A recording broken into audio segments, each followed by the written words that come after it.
Here we're asked to write a slope-intercept equation for the line with the given slope and point.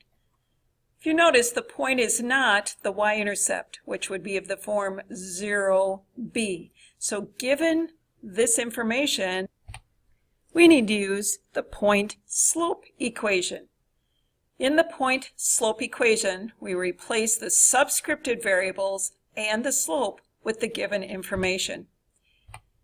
So here the slope will replace the m, the x coordinate will replace where x sub 1 formerly was, and the y value from the point will take the place of the y sub 1 subscript.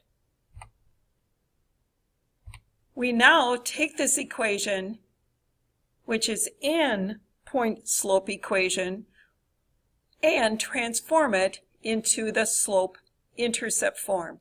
Slope-intercept form has y by itself on one side of the equation with a coefficient of 1.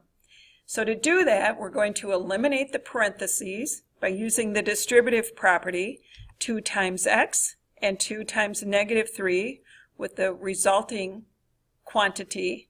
Next, to get y by itself, we'll add 1 to both sides of the equation, which now gives us the equation of the line in slope-intercept form. Where the slope is 2, we can still verify that, and should we graph this, we would find that our y-intercept is at 0, negative 5.